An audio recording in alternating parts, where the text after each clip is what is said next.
Hello everyone, welcome to episode 17 of Dumb People vs. Movies. Yes. This week we review Dunkirk, and we have a special guest, all of our old teacher, Mr. Laycox. He was a history teacher in high school, one of my favorite teachers. And, Obviously. And we're honored to have him here. Our first legit guest. True.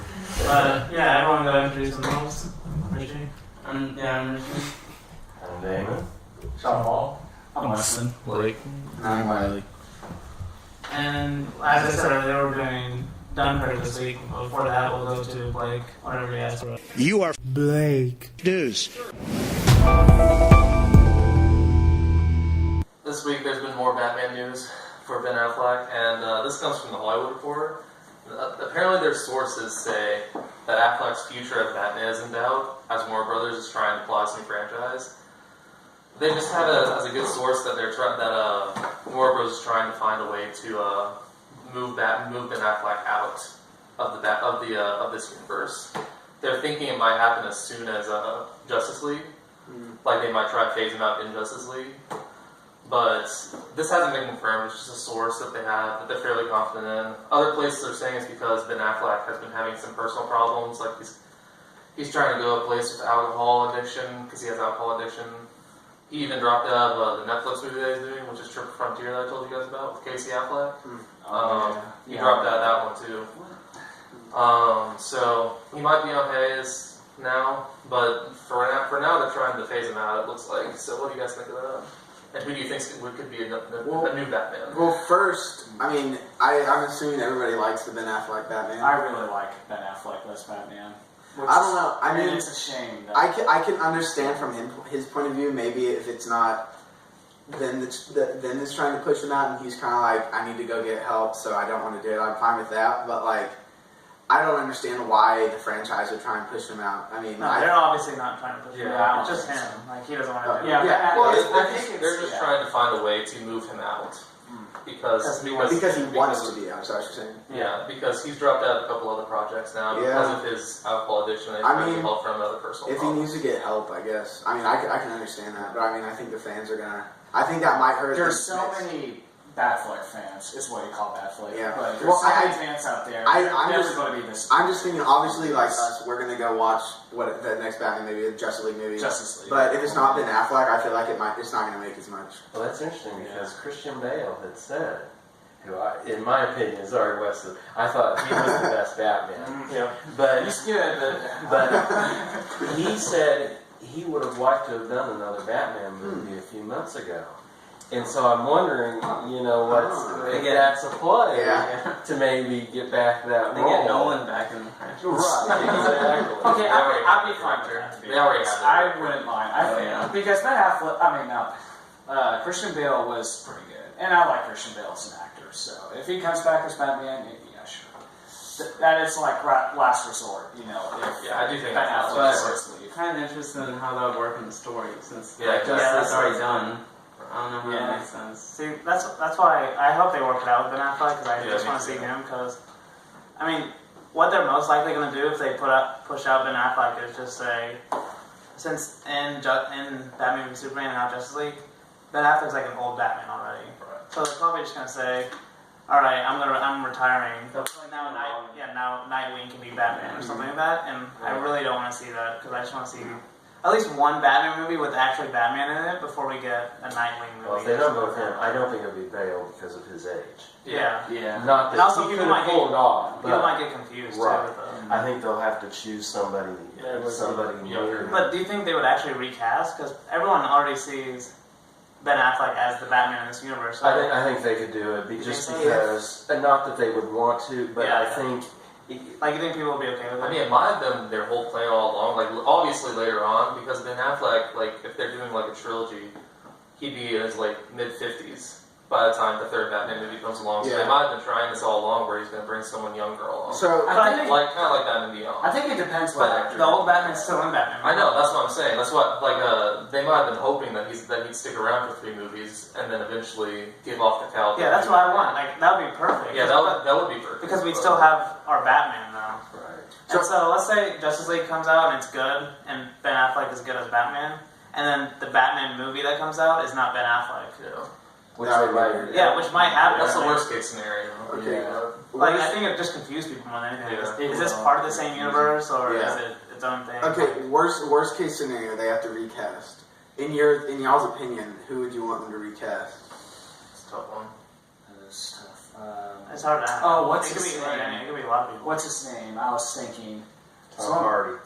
Okay. Oh, true. Okay. That'd be I was awesome. thinking. But what's I his think name? people He would played associate him Extra with- Dread. With Bane. Yeah, with Bane. Well, I don't know. But I don't know. In Dark Knight Rises, he's bald and he has a mask Yeah. on. Yeah, that's true. Yeah, he's really. Yeah, I think Armie Hammer could be pretty good.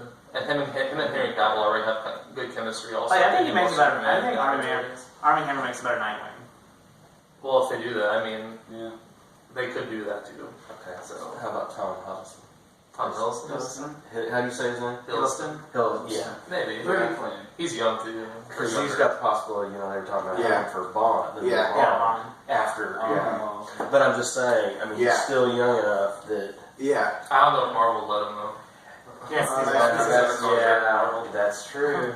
Maybe Michael Fassbender, but he's No, old too. He's It's old got for me. I want it to be someone like with the Ben Affleck build. Like like a bigger. he's like- actor. yeah, like- that's what Armie Hammer would be. he's not fat. I mean, he's That's what Armie just Hammer cute. would be. Yeah, Armie Hammer, like What, like Yeah. Arnold Schwarzenegger or something? not that bad. He's ancient. Yeah. Yeah. I don't know. The Rock. No.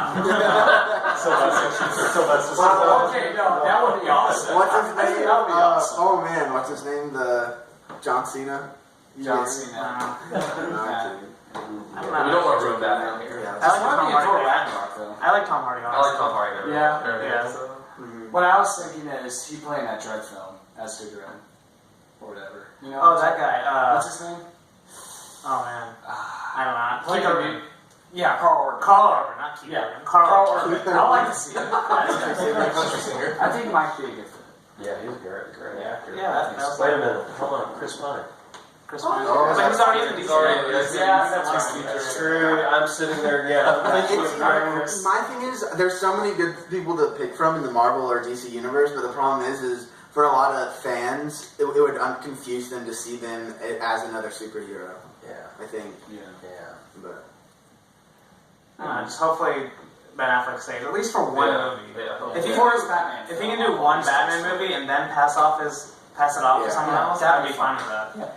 I think so too. You think the fans would accept that? Yeah, like if he gets, Or if we would it get be one, I think they easier can to do do it it. with- It would be Justice easier. League? It would be easier to do it if he could do it in his own Batman movie. Yeah. Because I don't think they can do it in Yeah. Justice League. Yeah. Yeah. Like I don't know. That'd if be they could. hard. But do you think that they would?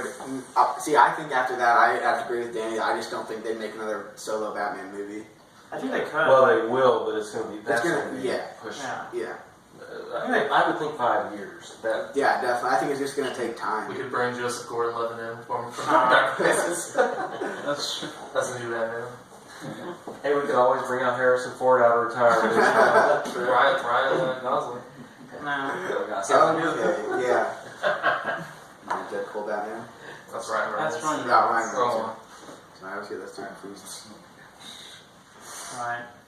You have anything else to say about it? No. I don't think so. Fine. Well, we want to go ahead and move on to Dunkirk. Yes, please.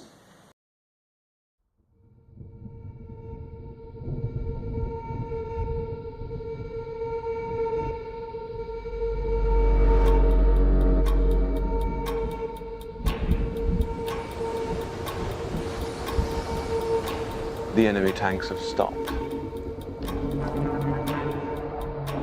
Why? Why waste precious tanks when they can pick us off from the air like fish in a barrel?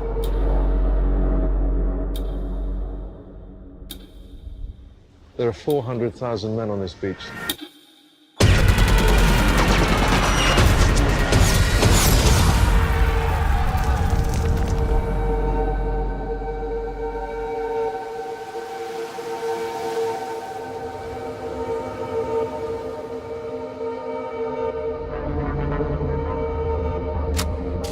He's coming back round. He's coming back round!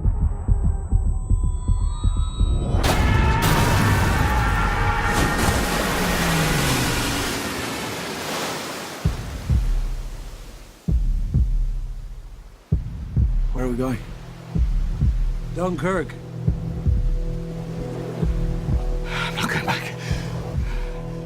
There's no hiding from this, son. We have a job to do. If we go there, we'll die.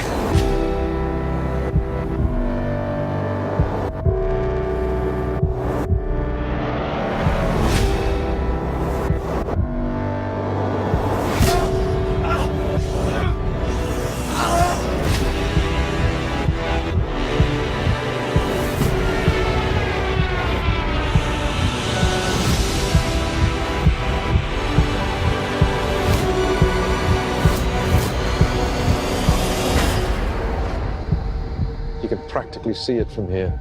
What? Home.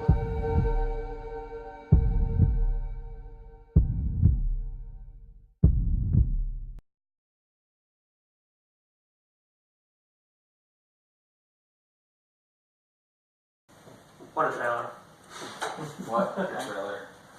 So who wants to go first? We'll let the history teacher Yeah, you go go. first.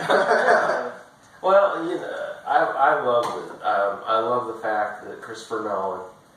I love the actors he got for it. We're talking about Batman, Cillian Murphy. Sorry, I just went. Yeah. Is it Killian? I'm Killian. sorry. That's That's right. That's You right. might know. That's So, I boy, talk about a great actor. Yeah.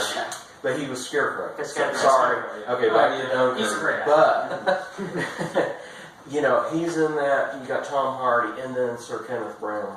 Brian. Is it Branagh? Yeah, that's Yeah, right. I'm sorry, but he's one of my favorites from Wallander, and he was in the last Jack Ryan movie, and he can direct, he's a phenomenal actor, and so you had just an amazing cast. But then Nolan just tying this movie all together. And I love the fact that he didn't try to take all the details of Dunkirk and do the historical battle. Because there's so much to that. I mean, you could go 24 hours and still not give the credit that those soldiers deserve.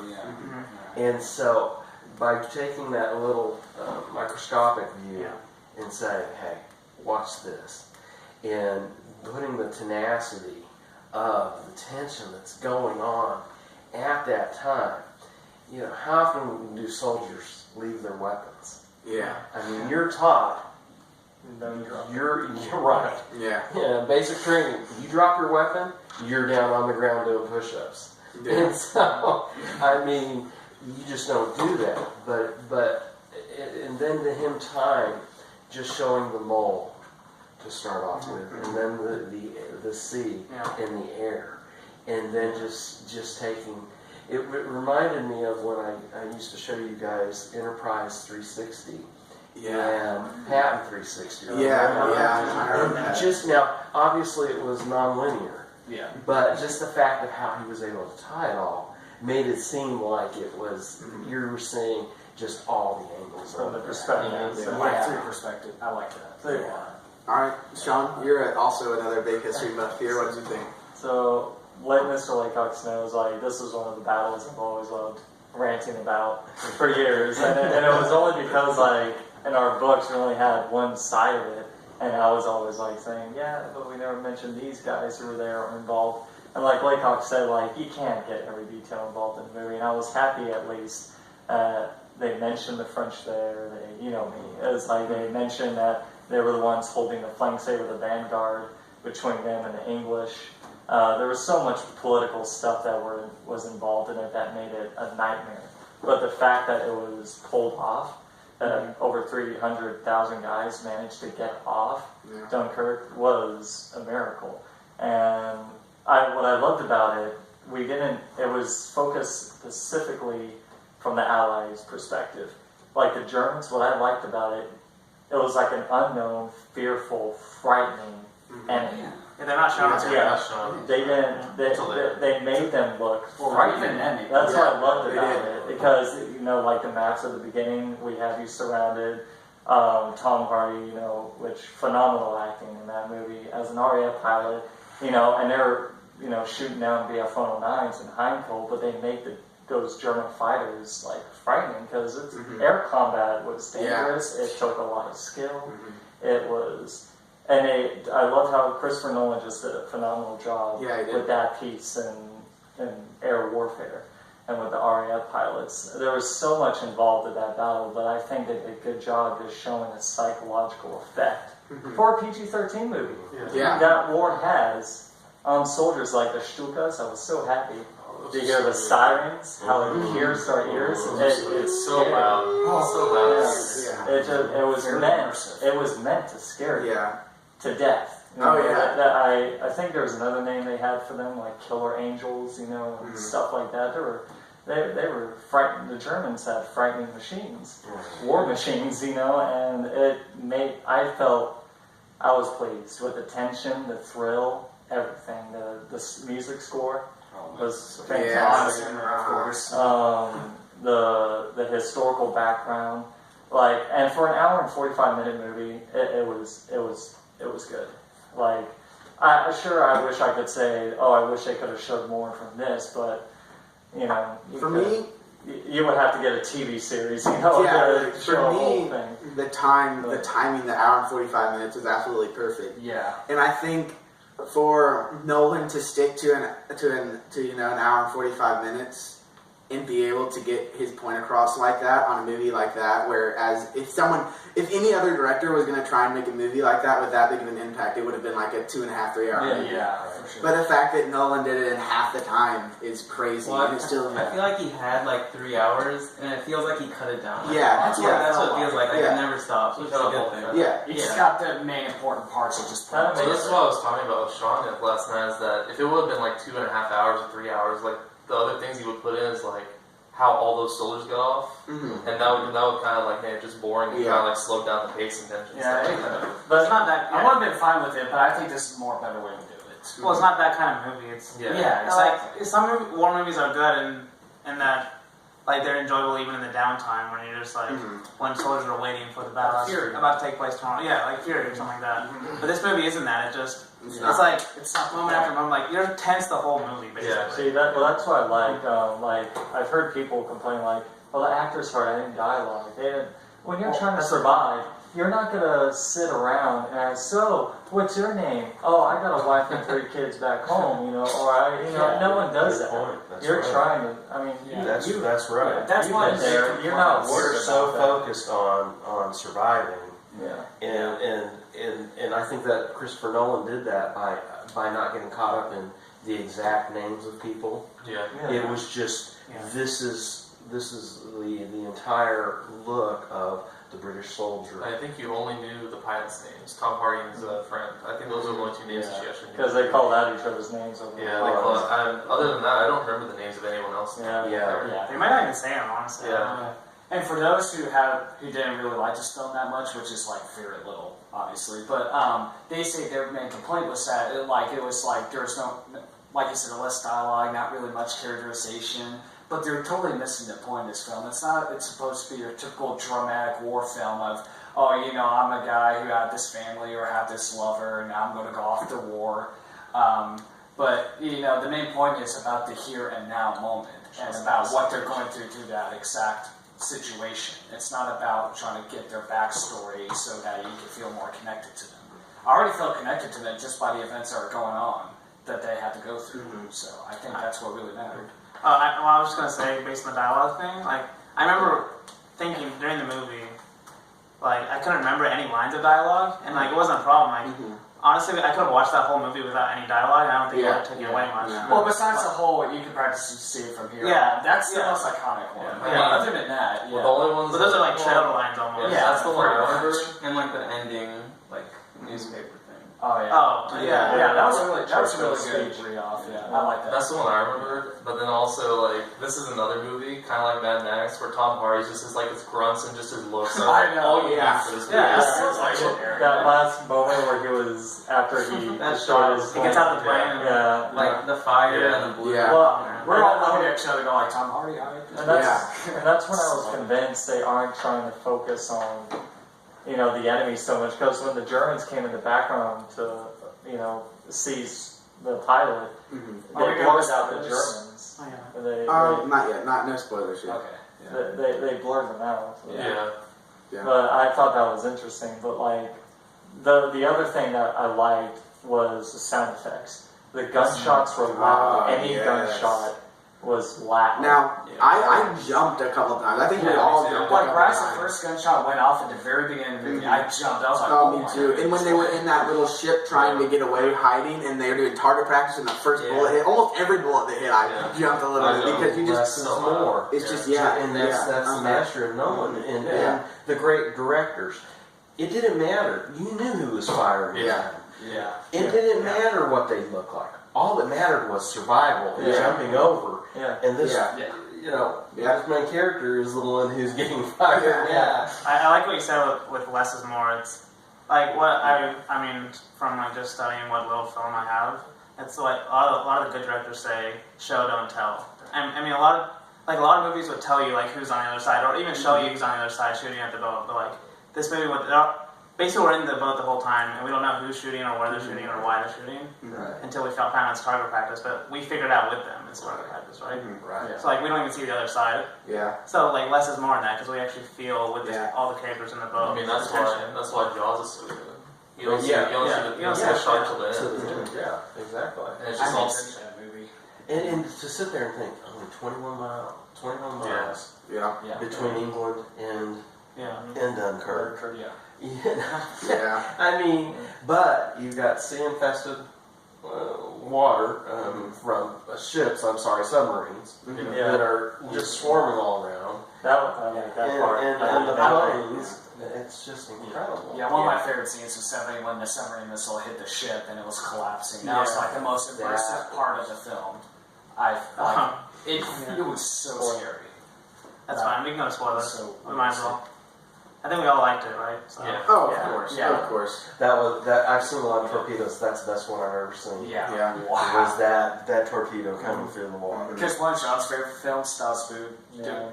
They're still my favorite. Yeah, it's like it reminded me so much of that film when I saw it. Well, I noticed carefully because I've watched Stas Food so many times. They use Stas Food explosion sounds when it hit the ship. I recognized that distinctively. And when the guy was on deck and he sees a torpedo pop up, you hear it was a distinctive Das Boot sound effect. I kind of taught, and I was like, I know that sound. Well, it's just it showed the reality of like how fast the ship sank, and it was crazy because it was just so real that there was that impact, and then all of a sudden this whole room's flooded and all these people are drowning.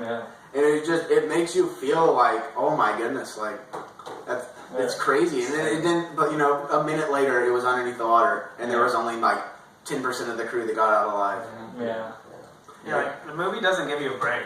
Because even from like the prologue scene where the soldiers are walking down the empty streets, and then the guy goes to pick up that cigarette, and then right when he picks it up, your mind kind of relaxes just for a second, and then you hear the first gunshot after that. And it happens like throughout the movie.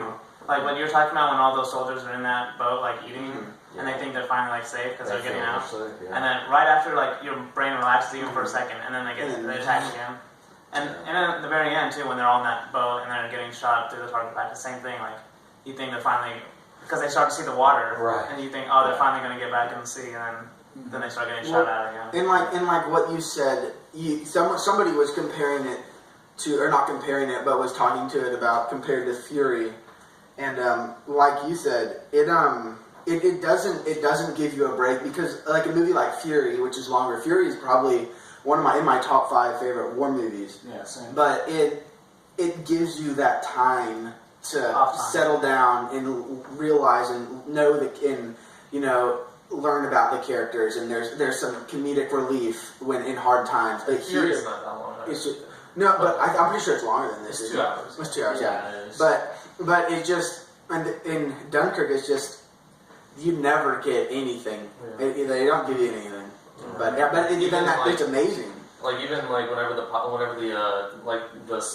fighter squadron's coming to Dunkirk, like they're like saying fly 500 feet over the water instead of like being 2,000 feet, and then like you're like, okay, well this is like obviously going to turn bad here because this is how the entire movie's been happening. Then like a plane just swoops down on them. Right. Yeah. Right. Oh, that one relaxing moment when Tom Hardy picked off that Luftwaffe pilot for his friend, and then they were relaxed and said, "Okay, good." And all of a sudden, he got chewed up at his side, and it was just like, he got his gasket. Or that happened twice in the movie.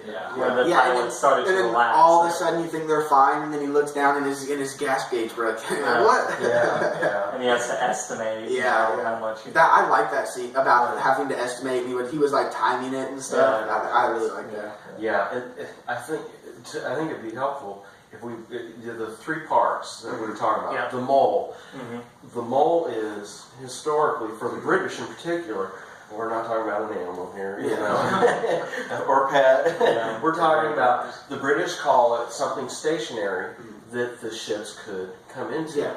And so obviously they had the original mole, and then that was blew up, or at least part of it. And so they've tried to build, they're building with the trucks. Right. Yeah. So, and then they have the sea, and then the third part is the air. And again, that's that 360 that we're talking about. The mole is 1 week, the sea is 1 day, and the air is 1 hour. Yeah. And just tying that all together. And I like the three parts are also, character-wise, three like totally different. Like, because we get Kenneth Branagh, who's on the mole, right? And he's on there. And then by the sea, we get just citizens, like on the boat, coming to rescue. All three characters just seem to come together like a masterpiece. Oh yeah. Because then there's scenes where you see you flying over, but then you go to a scene, you're in the sea, but from the sea's point of view, you're seeing the air, and it's just it kind of like it weaves like that. Yeah, exactly. And it's cool because it's not happening all at once. Right. Because when the pilot crashes from the air perspective, and then later on you see that same pilot from the sea perspective, that was really cool to me. It was also another part where like you thought that something good had happened, where he like crash lands, and you thought he got out because he was like waving, and Tom Hardy just put a thumbs up towards him, but then you realize like he was waving because he couldn't get out. It was like I was curtain open at the end. And that was terrible. That seems terrifying too, when you think he's gonna drown like that. I would have gotten so. And you see a harpoon coming over. I was at that moment. I was like, I hope it doesn't hit his head. You know. At that moment, I was just kind of thinking, like, with how the movie's going, maybe that's a German mode and they're gonna have to. Well, that reminds me. There was this old movie that was about Dunkirk, and it was like over the top ridiculous. Where you have the British like firing back, all running in the water. You have the Germans with knives in their mouth coming out. The English, but it's just so funny to see how that perspective, like that moment when it was showing the pilot going down and he crashed in the water. It was at that moment I was realizing what Nolan was doing with his rearranging, because I was confused because it was like nighttime when Nolan went to the air pilots and it was still daytime. And I was like thinking, it was like, what? And then I was like, and then you think like 50 gallons of gas just lasts you an hour. Are you kidding? It's like, boy, how are you still flying?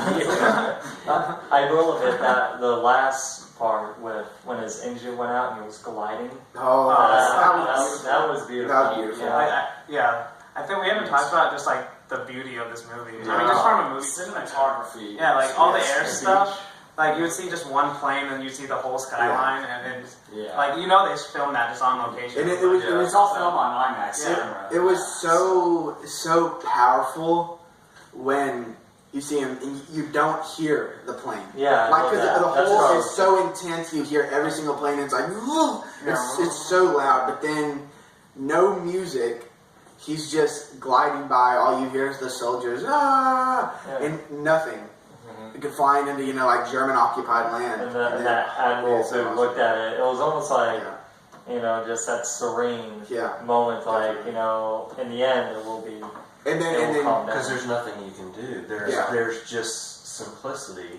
From the standpoint, am I going to die? Am I going to live? It kind of remembered. I don't know how many of you remember watching Dances with Wolves. Yeah. It reminded me of the scene where Kevin Costner's in the Civil War, and he takes the horse over to the other side, and all of a sudden he just raises his hands. And the Southerners are trying to shoot him, but it was just that simplicity, that just living in the moment was just, it was touching to me. That especially showed that when Tom Hardy opened his cockpit window and was just like looking around, as he was gliding, taking. Because what I thought when he did that is, I thought he was having kind of like a battle inside of himself, like, should I deploy my chute? Should I? Exactly. That's crash in the water and keep that. Because he deployed the chute, it would ruined it because he didn't have that much time. He hadn't destroyed the chute either. Yeah, and that last one, because if he would gotten the chute out at that point, then the Stuka would drop the bomb on everyone. Yeah, that's how I'm going to see this coming in the Admiral. I think you've seen Admiral. Yeah. And he was looking up, he closed his eyes, and I'm like, oh man, I thought he was going to die. That's why he got shot down and it was Hardy scared. I'm like, oh yes. So, that was amazing. And another part that was touching to me was Cillian Murphy, like you were saying, not wanting to go inside the ship because in the other, I forget the main character, but when he didn't want to go back in, he just went off to the side of the ship after getting on that one ship, and that's, it reminded me when I came back from the war. I was, in a way, I didn't want to be surrounded by anything. Because I fought the war and you're in the tank, and I was in it almost very few hours was I not in that tank, and I mean you get claustrophobic. I bet. And sardine can. Exactly. And so there's something about breathing fresh air and seeing the sky. Yeah. So. Yeah, especially for his character because he just went through all that and he doesn't want to get in a boat again. Exactly. Yeah. And then, so a question for you guys is, at the very beginning, when we see that soldier taking away the uniform from the dead body, did you realize that was a French soldier, or did you just think it was an English soldier? My first initial thoughts was, since it showed him tying the boots, I thought he was getting himself a new pair of shoes. That's what I thought. Okay, the only thing that did throw me off was his skin tone. And he looked a little bit darker than most of the soldiers. I was like, what is this? So it looked kind of off to me, but then I just kind of forgot about it. I didn't. And now it's like, oh, okay. So he's probably. I'm like you, Weston. I thought the same too. I just noticed the skin tone. Yeah, it was. I didn't know, why. Yeah, I mean, maybe it was just, I don't know, just a random casting choice or whatever. So. But you mentioned the casting. I think what's so great about Nolan is his attention to detail. Because all the soldiers we see actually evacuating, they're all young looking. They're all in their teens, and you can tell those actors actually are that age. You can tell because a lot of times in movies you get they're young, but you can tell they're in their late 20s or early 30s. But a lot of those people actually are that age. And you can actually see it. Which makes sense because the pilots are going to be more older. More older. Exactly. Same with seamen. Obviously admirals, but he paid attention on that too.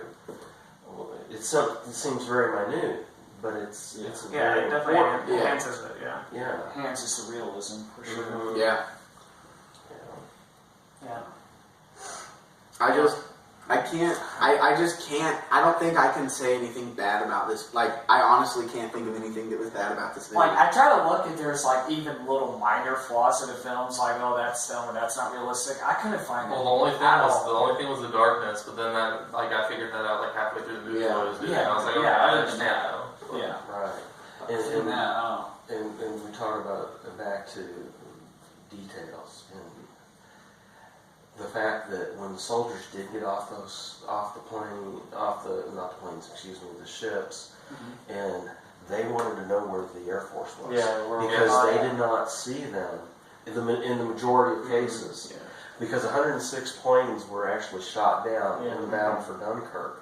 But most of the time, they were trying to protect those shipping lanes, and so on. That's what makes me admire that was one of the biggest things about Dunkirk were the fishermen who came and evacuate what they could because they were putting their own boats, their own lives on the line. They were like that one moment with the German plane that tried to strike them, but he had him slow down the boat at just the right time to avoid being They struck. realized the son That was a happened. pilot that died 3 weeks into the war.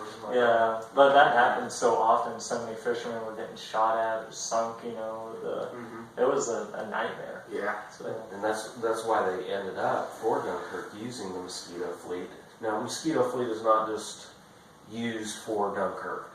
There's been Mosquito fleets actually all through history.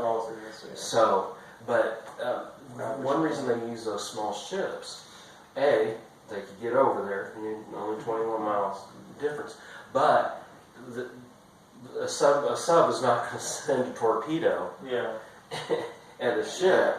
What those smaller ships, they're more likely to shoot with the destroyers. Right. I mean, they're expensive torpedoes. Right, exactly. And it makes it more difficult for the Air Force to be firing at them also. But it's I thought that was very interesting. Just the historical background, there was 600, and I wrote this down, 693 ships, personal ships that went over there. Of them, 200 were destroyed. Oh, wow. And then roughly another 200 were damaged in the battle. So it wasn't like they were... they were in danger. Exactly, they were in huge danger. And it was interesting, the smallest one, and I don't know if you remember this, but I had to look this one up again.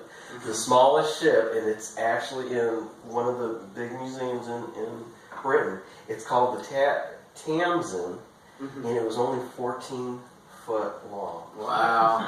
And it had an open top to it.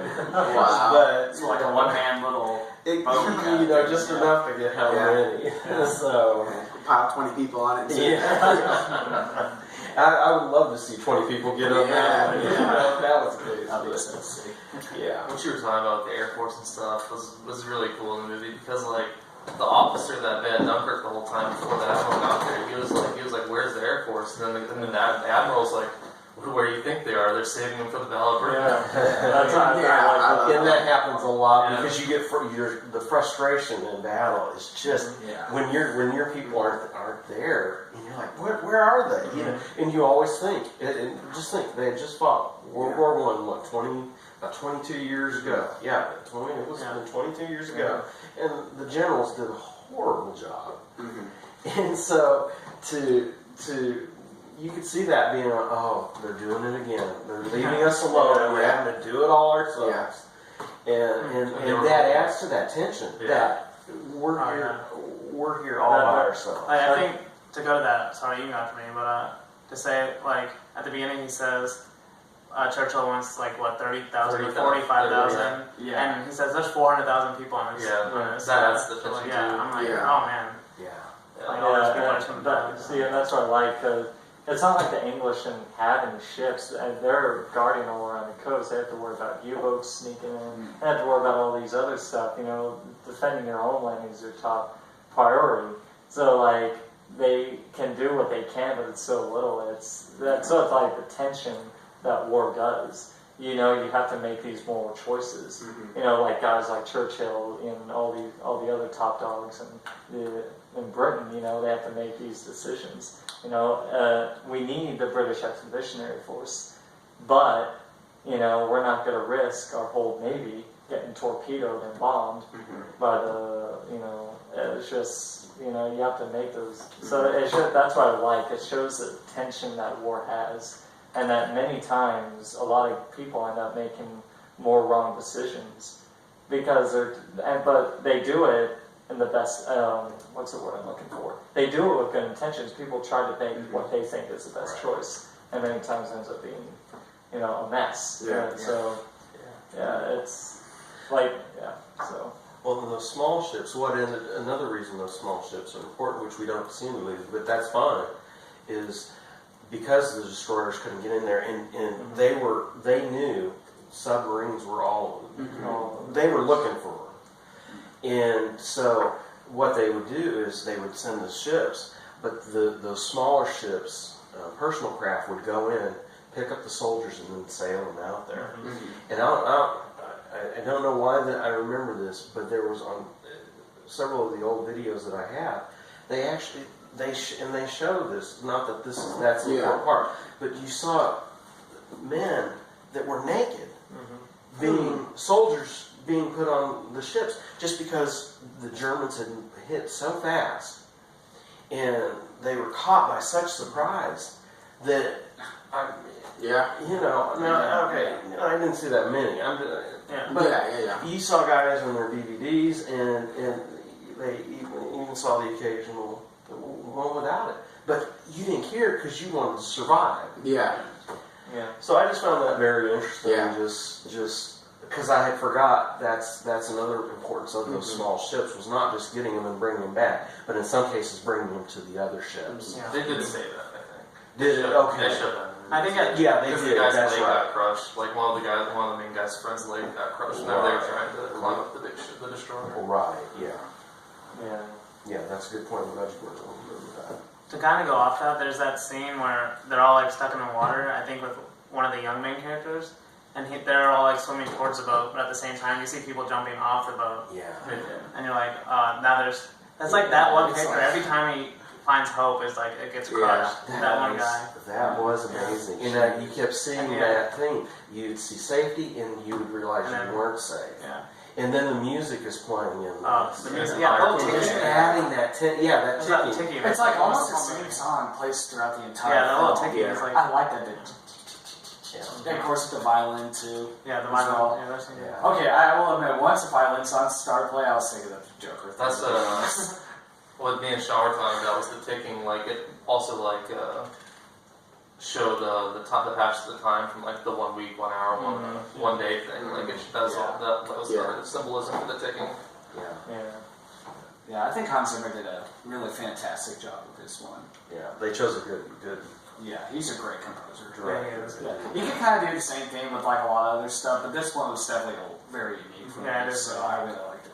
I think one more point, like you were saying earlier, people that don't like the movie, we're talking about characters not being developed as much, which I don't think is a problem, but there are some deep character moments, and they're really short, but like the Cillian Murphy thing when he hits that little, he hits that kid, and then, you kind of see him as the bad guy, but you understand where he's coming from too. He's shell shocked. He's shell shocked. I love how they showed and that. then at the very end, the blonde kid, they never say his name. He grew up.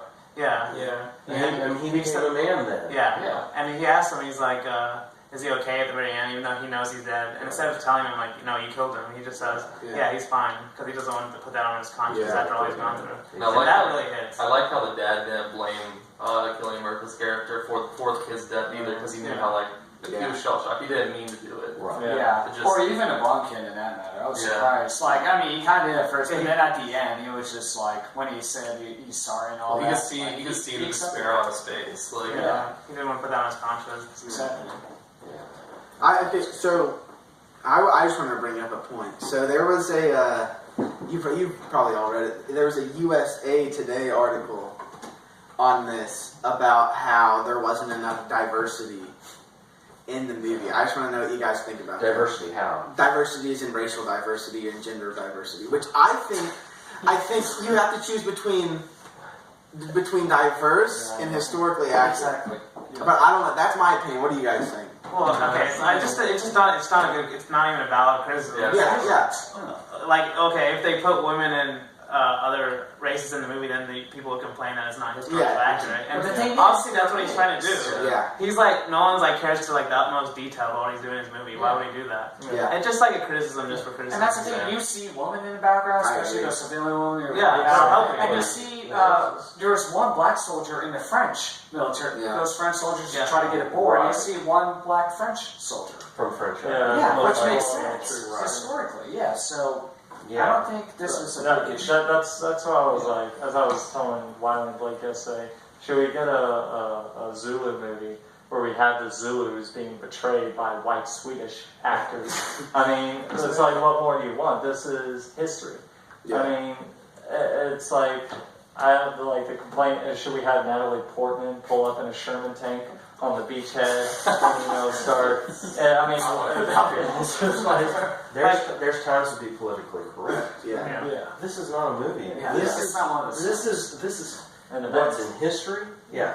This is an event. This is how it happened. Yeah. There's not. This is black and black and white. We're talking about diversity, but I mean, It's not. Yeah, this doesn't make sense. I mean, like what you said. Especially for this kind of movie. I mean, Yeah. you can't- I mean, to be fair, this is probably just a loud minority. It's like most people are not going to watch this movie and think there needs to be more. Oh, no, diversity. definitely. Yeah, that's the thing that I mentioned to Wylie and Sean last night. I was like, this, like I haven't heard this from anywhere. Yeah, just like that one article. It's They're probably trying to get clicks on read people. I mean, it's like you said, it's criticism for the sake of criticism. and that's it. That's just taking up some more space in the article, so they've got so many words. Yeah, exactly. And But people do think like that. That's the sad part.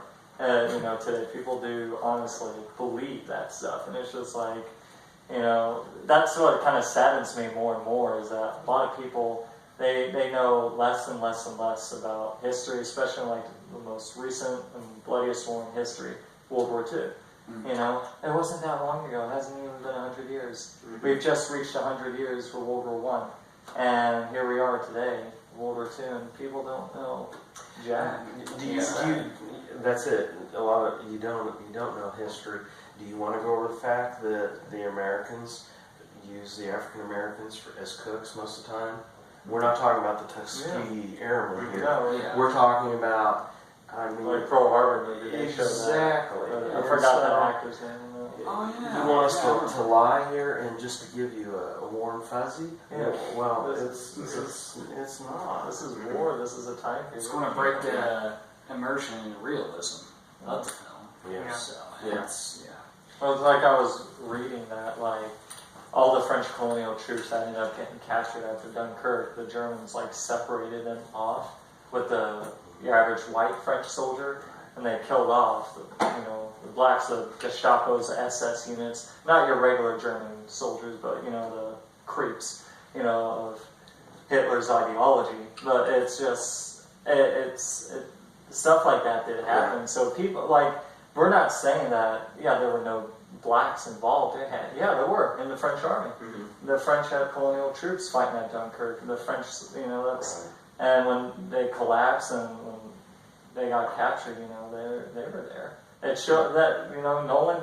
sure did show us with that one guy standing there when the French were trying to get through, and the guys were like, English only, English only. Mm-hmm. And you see that one colonial soldier right there. Yeah. I mean, it was every man for himself almost at that moment, but there was order. I mean, the French promised, we'll hold. English are like, okay, we'll get out as quick as we can, and we'll I like at the end with the admiral when he said, "I'll stay for the French." Mm-hmm. That was awesome. I was like, because of that, 120,000 French were saved, and that was a big deal between the English and the French at that time. Now, this is before Petain had taken over, and they were like, "No, you need to save our troops," and the British were like, "No, we need to save our troops. We're about getting ready for our own battle." Yeah, and and then what's funny is that people like Churchill wrote in his memoirs, how much he admired, because there was a French general in his group, a couple thousand guys. Wylie is his name, and he was a little bit north of Dunkirk, and he was completely surrounded, but he held off for 4 days, and that bought just enough time for an extra 100,000 British soldiers to get off. And guys like Churchill mention them, they commemorate them. But it's just so sad but it's nice to see though that it's starting to get more and more out there. About the French heroes, and it wasn't obviously there were Belgians there were Dutch, like that Dutch fisherman they mentioned in the movie. Like they're like a German army, Yeah, when Belgium fell apart, that's why the English ended up at Dunkirk. They collapsed, the French with them, the one stationed with the English, and it was a chaos. And how funny? How many good German soldiers were there? There were a lot. Rommel was there. He was. It's typically the political leaders, and as we know, the Nazis at that time, the typical German soldier. Yeah, that's why I get irritated when they call them all Nazis in general. Exactly. Half of them weren't even. Yeah, they were part of the Nazi Party. Yeah. But I mean, because most of them don't want to be there in the battle. They would want to be home with their family, eating Sunday dinners, as I always say. Farming or whatever. Exactly. I would, if I don't mind me switching, Christopher Nolan also, and I was that article it was an article with Christopher Nolan, and Christopher Nolan said they asked him how historically accurate was it, and he goes, "Look, I on purpose didn't choose specific people. They more encompass several people." But he said also, we did take some liberties, which directors have a really hard time doing that. I think of Oliver Stone and JFK. You know, I mean, he took all he wanted in this movie and made it fact. When so much of that movie is just so inaccurate. But Nolan said, look, one example I can give you off the top is the Stukas. They did not start painting the propeller area yellow till like 10 months later is what he said. Now, I don't know if that's accurate, doesn't matter. But he said it helped you be able to exactly visually who were the British and who were the Germans. But if that's his liberties, I'm not too worried about it. That isn't something like saying, the French were never there. See, you can't go as far as that. See, that's why I was like really worried about when I heard this movie was being made. But then I was like, but this is Nolan. He is really good. I do like him as a director. And to see that he didn't, do far stretch stuff. He didn't show what's that movie called? U-571, where you had a submarine underwater, fire torpedo, and ended up completely dead on accurate, destroy another submarine underwater, which only happened once in World War II, and that was an accident. And it's just like, but it's nothing like that. So I had no problem. I think the best directors know when to take liberties, and because I mean, in a movie, you can't make it like 100% accurate to what actually happened because you can't do it justice like that.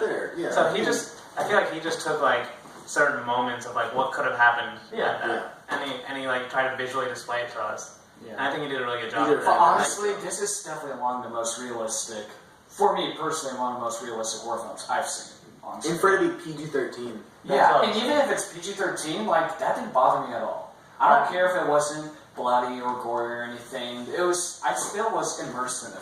It is pretty funny though, just to say when you see a British guy get hit by a bomb and he's completely intact. Or when the soldiers were running and they get hit in the back and there's no blood.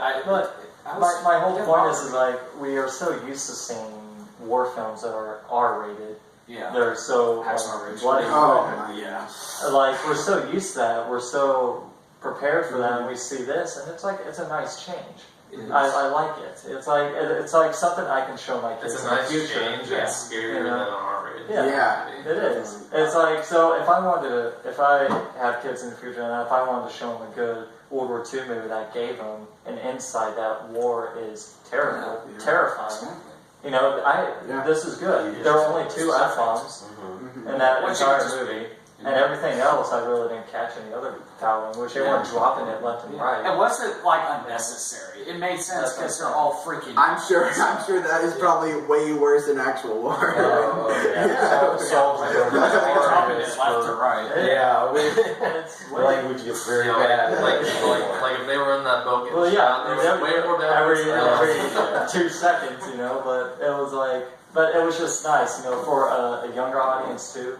For let's say if you were still a history teacher, I bet you would probably have shown this movie. Oh yeah, no, I would show history this class. movie. Yeah, just because of it shows the intensity of that battle. Yeah, that's just in what the soldiers were going through, that tension, because that's so tough as a history teacher to bring to your students, because we always play video games, which nothing wrong with that. I love playing Call of Duty. Yeah, the most real. But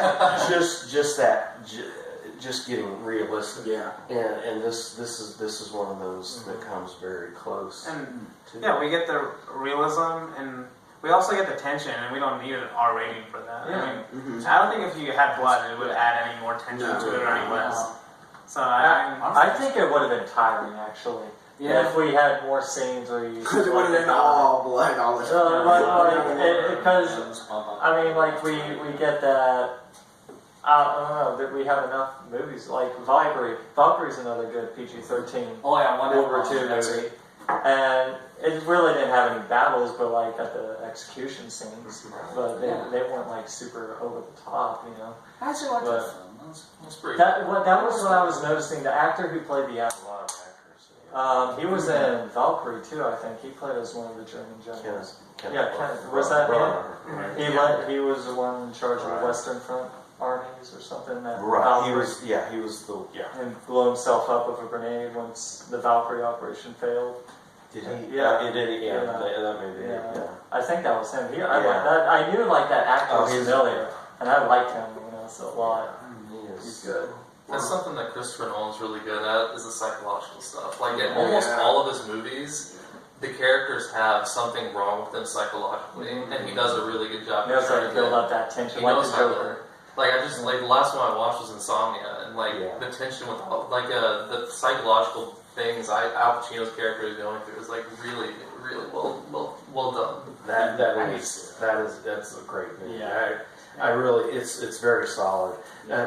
That's how about the mole? How you have the double entendre of it. It is okay to bring that up, right? Yeah, we're okay. So when they're in that Danish ship and talking about turning against other, each other. You hear this ship is not leaving because the tide's coming in, and it cracks me up first that. They're losing this sense because they're like, okay, one of you guys is getting out of here. Yeah. But as if one guy would make so much of a difference. That's what I was noticing. But them turning on this French soldier, and you have that, like I said, the double meaning of the mole. Yeah. You have the mole that is saving, and then you have the mole who is, they're thinking, a German spy because he's not talking much English. If at all.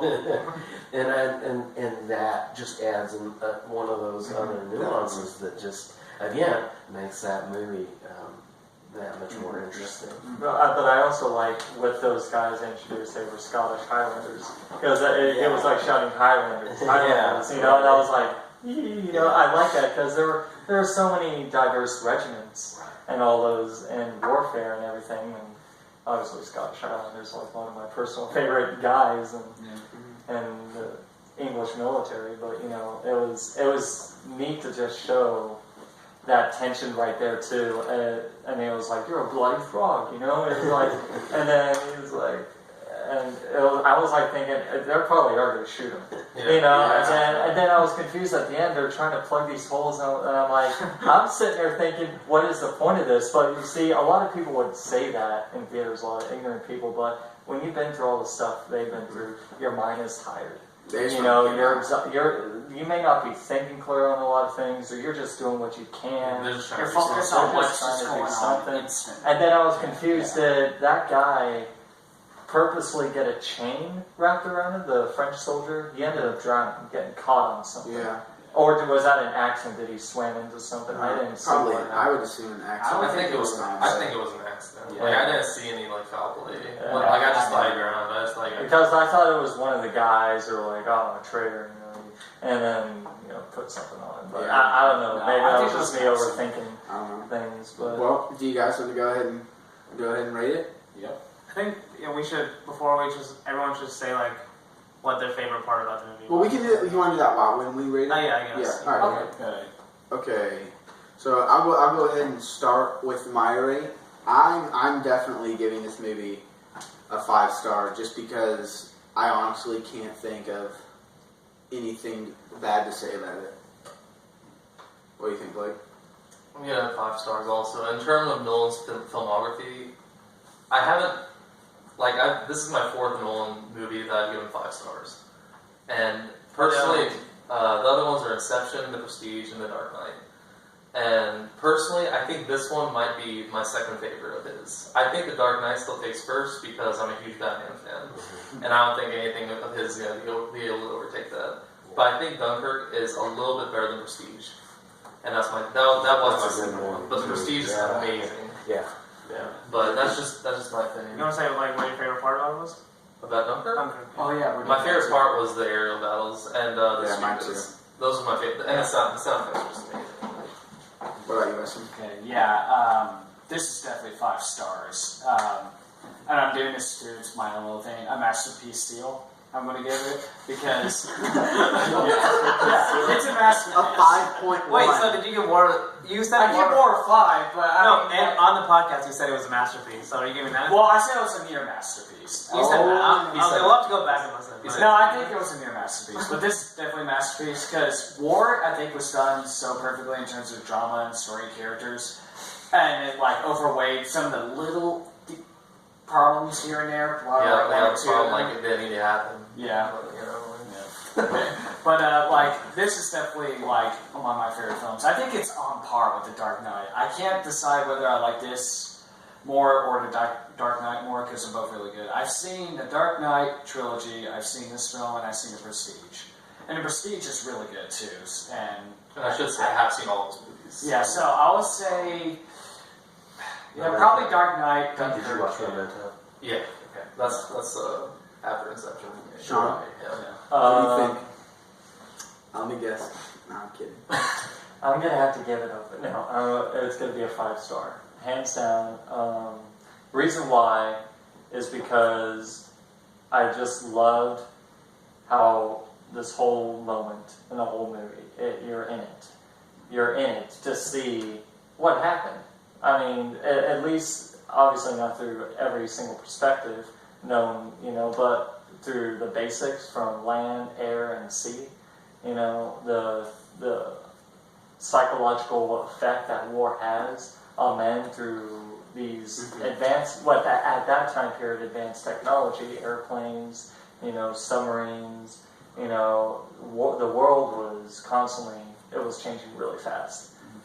From World War I on, it was like war was getting more and more advanced, quicker and quicker, and it was just crazy. I loved just the way Dunkirk was portrayed. Obviously, I wish they could do more, but what? It's a movie, and the timing was perfect. Hour 45 minutes. The background, the actors were phenomenal. You didn't need as Dany made a comment earlier. Even if you didn't remember what the dialogue was, it really wouldn't that matter. Because you just understood what was going on. Yeah, definitely. So definitely a 5-star. The sound effects were amazing. It was, if you have to go to theaters and see it, just for that. You have to have the Stuka's sirens, pierce your ears, and then the bullet sounds, the loudness of gunshots, and it just it took you there. For the most part, for a PG-13 movie. It's great, It's great for its history, for history buffs out there. They'll love it. They will love it. What was your favorite scene? My favorite scene was definitely the RAF fighter pilot moments. It was the dog, the tail chasing, which was taking off, and I the love dog the Larry and told the bank left, so they could get a clear shot. I loved it. The tactics that they were using. They show that being a pilot in that time period, and up to this day, still takes a lot of skill. Yeah. And also the Stukas, just the dive bombing. It was phenomenal. Yeah. That was awesome. I forgot my favorite moment very quickly, but it's stuff I would say probably the fire pilot scenes as well, but one I will mention just so it's different is the torpedo scene in the ship and it sinking. That entire sequence really took me in, and it was so scary and so realistic, so immersive. So what did you think? I'm going to give it a 5-star. I'm going to be interested. I think this movie will change how war movies are made. Yeah, and I think that's what you want from movies. Definitely. The great movies of all time, they have changed how other movies are made, and I think this one has that same possibility of doing definitely that, as long as directors are willing to do. Yeah, I mean, Blade Runner changed how sci-fi movies are made. So 2001. Right. Yeah, and so I'll be interested to see what others will say 20 years down the road Yeah. about this movie. Yeah. The interest-wise, I think everybody who goes are going to be very interested. You very much relate to the characters. At the end of the movie, I don't know about when you saw it, because you saw it after I did, but they applauded at the end of our movie. Yeah. And I thought that, man, if they applaud, they've captured the heart of the viewer. There were people in Yeah, our we heard some clapping. For me, I didn't clap because I think I was just kind of stunned. Yeah, at the that's end of what the film. I- I didn't feel the need to clap. I was Yeah. just like, wow, exactly. that's all I said. Yeah, was just, definitely. wow. Yeah. And my favorite scene of the movie was when Tom Hardy is going down at the end, and has accomplished what he needed, and then him shooting the plane. Yeah. And just there was that satisfaction of, hey, I survived. I did what I did. everything. I gave it all I had. Yeah. There's nothing more to do. Yeah. He accomplished his mission. The gliding scene too. That's another. Just that beautifully whole shot. Yeah, that whole sequence. When he was trying to get the gears. Oh, yeah. I thought, he wasn't going to make it. I know, I was me like, too. oh, Me but too. he I made too. it just in time. Exactly. And, That was so awesome. that was my favorite, and just again the simplicity of that, and you see that throughout the movie. That simplicity. That is the theme through it. The tension, the simplicity, time. Yeah. I mean, not everything has to be prestige, so. Yeah. Or memento. What did you think? I really like Prestige. I recently saw It's that, not simple and at all. it's definitely 5 stars. Yeah, I thought it was 5 stars. 5 stars? It was like flawless. I can't think of anything I didn't like. Yeah, exactly. Yeah, I especially like the part the movie has this. It plays this line where on one side it's like super grand and like massive scale. On the other side, it's also personal and in your face. Yeah. I really liked how that was done. My favorite scene is probably in the dark boat when the Germans are target practice. Yeah, I like that one That's a too. good scene too. Yeah. I was just wondering if when they were firing at it, were they trying to get it to ricochet in there? Yeah, I don't know. Oh, see, that's why I don't want to add because I know we're grading here, but that's a good point. That's what made me think. Made me think there were German scouts who saw them go in there, and they were like, "Hey, let's mess with them." You know, it was like, so I don't know. But see, that's the beauty of not showing the other side. It's You you don't can know. kind of put in your own head what they're actually. The Germans could have known the whole time they were in there, or it could have been just target practice. But or just from the movie, stop that shit. But from the movie perspective, it's just we are thinking what the characters are thinking. So, like in their mind, initially they think it's Germans, and then they think it's just target practice. And so, like from that perspective, it's like we're with those characters. Yeah. Yeah. So I have to go. Yeah, I'm giving it a 5, obviously, just because I'm a Nolan fanboy. No, True. No, you are. No, I definitely. That's am. a good thing. But I don't know. There's so much. Like talking about older movies. You always hear about like the great directors from the past, like I don't know, all the way from back from Charlie Chaplin, and then you go up into every generation. They have their director Orson Welles, and then Alfred Hitchcock. Yeah, Hitchcock, my favorite director, Kubrick. Yeah. And you always, I didn't live during that time, so there's always kind of that little gap. I wish I could have seen them in theaters when they were actually coming out. But I think Nolan is, for my generation, that he's that director. I'm going to be proud to say I watched his movies in theaters 20 years from now, especially this movie. After now, he's going to come down as one of the greatest directors of all time. Yeah, no I doubt. think so. His filmography already to this point is It's amazing. I mean, yeah, it's really good. You want to end it? All right. Well, thank you guys for listening. Hope you guys enjoyed our old history teacher, Mr. Laycox, Damon Laycox. Thank you so much for listening. If you want to follow us on Instagram, it is at Dumb People vs. Movies. Twitter is at DumbPPL vs. Movies. If you'd like to send us an email, you can do that at dumbpeopleversusmovies@gmail.com. If you want to send us hate mail or saying how much you loved it. Also, we do read your 5-star iTunes reviews aloud, so it's always good to give us a review. Thank you guys so much for listening.